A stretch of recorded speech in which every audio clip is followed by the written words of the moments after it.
What's going on, guys? My name is Renegade. Today we're here for class comparisons. Today we're going to be taking a look at Eternal Inversionist versus Troll Spellsmith for farming. This is an interesting one because Troll Spellsmith was actually number 5 in my recent top 5 farming classes video. I'll leave a link for that in the description down below. And so people were actually saying on the video that Eternal Inversionist should have been at number 5. And the thing is, the video was recorded before Eternal Inversionist came out, and the video came out after Eternal Inversionist came out, and so the timing was a bit off there. So we're here to pretty much answer the question: would Eternal Inversionist have been at number 5 today? If Troll Spellsmith wins in this comparison, then you can safely say that Troll Spellsmith retains its position at number 5 in that list. Regardless, though, before we get into the video, if you guys could leave a like on the video and subscribe to my channel if you haven't already, that'd be great. And other than that, let's get into this week's comparison. First up, we'll talk a little bit about Eternal Inversionist. Now, Eternal Inversionist, in terms of its survivability, is really quite good.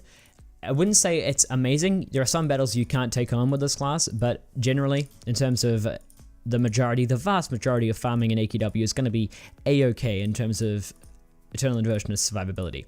How it works is you have other abilities that supplement its weak auto-attack based heal. Now, the abilities that supplement it are: you increase your opponent's incoming damage, which is obviously going to get them killed faster with one of the abilities, and reduce their chance to hit by 6% as well with the same ability. So you're going to be stacking that there, for, which is on an ability called Ancient Wrap, by the way, and that has a 5-second cooldown and consumes very little mana. So that's going to be, you're going to be stacking that constantly, and that's going to supplement your survivability quite well. Also, your Stasis ability, which is the ability a little bit after, applies an effect that reduces your opponent's haste by 30% as well. So that's actually going to supplement your survivability well again. And your last ability, which is kind of like a nuke, has a chance to stun, which is also going to supplement your survivability. Also, on top of all of that, the very first ability in the class, I thought I'd just go up from where I started, by the way, when I was talking about that before, and now I've gone back to the first ability, reduces your opponent's outgoing damage by a percentage for 15 seconds as well. And so everything's going to supplement that survivability by a little bit. And so really, even though your heal is actually applied by your auto attack, and it only has a 15% chance to apply, and it's only about 90 HOT when it is applied, it's pretty decent for the other abilities within the class. And when you don't have it, you're really not sustaining that much damage anyway, in terms of from farming monsters anyway. This is a farming comparison you need to keep in mind, so everything I say is in terms of farming. Now, as for the damage output of the class, I wouldn't say it's amazing, but it's quite good.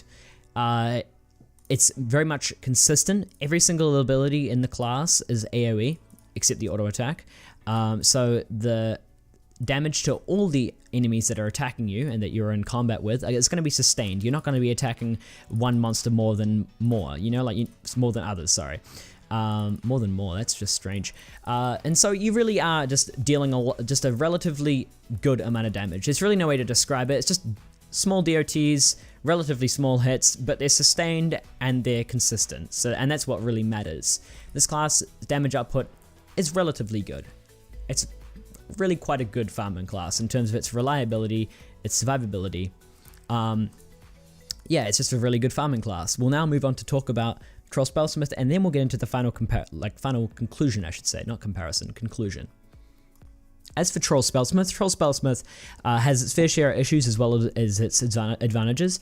Its main advantage is, of course, fighting low health monsters. It pretty much one-hits low health monsters.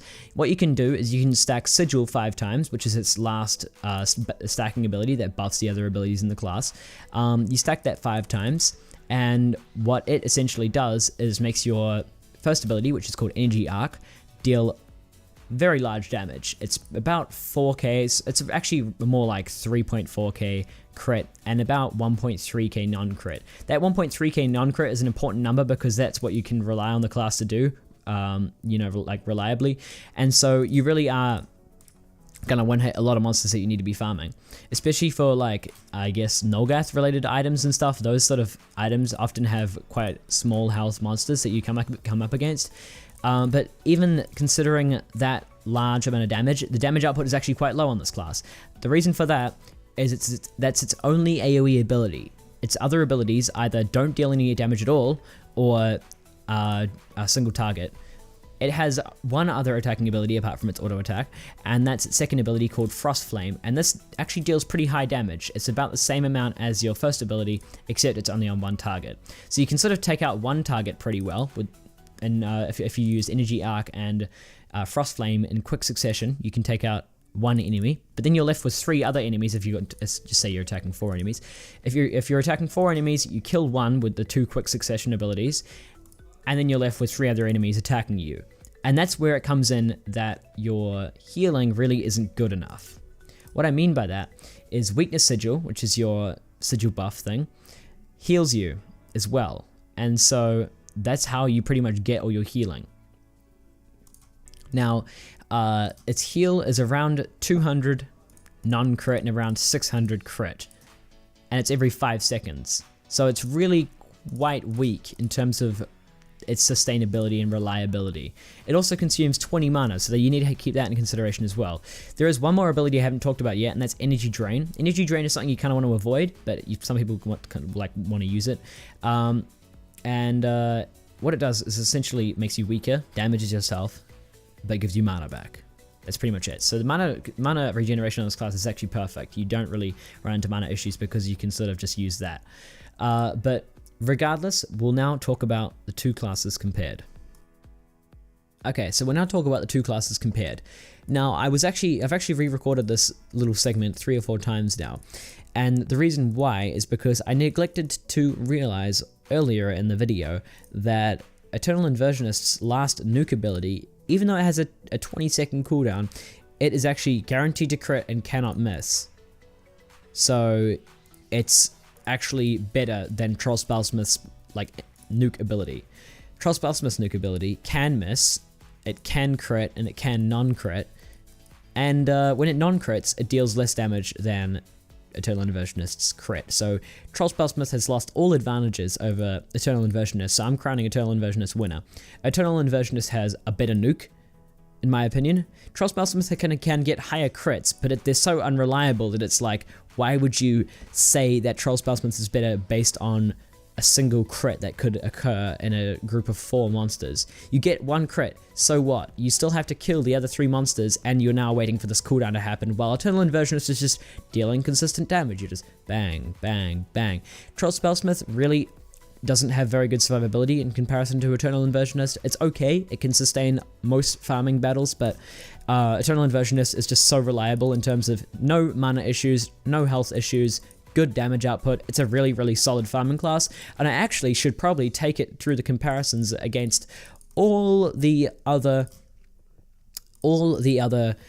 farming classes in the top 5 list I mentioned, because this is really interesting for me. I'm really taking a deep look at how this class is compared to other classes, and it really, really is a really good farming class. It's an awesome, awesome farming class.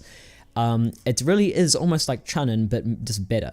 You know, it's like a much better version of Chunin. Chunin had unbelievably massive amounts of AoE damage that it could do, different abilities for AoE damage, and this is sort of the same situation.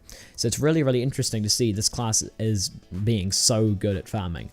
So I might actually take it for a spin and take it for a comparison against Paladin, and this might actually push Paladin up to number 5, and this might take it 4th place on that list. You never know.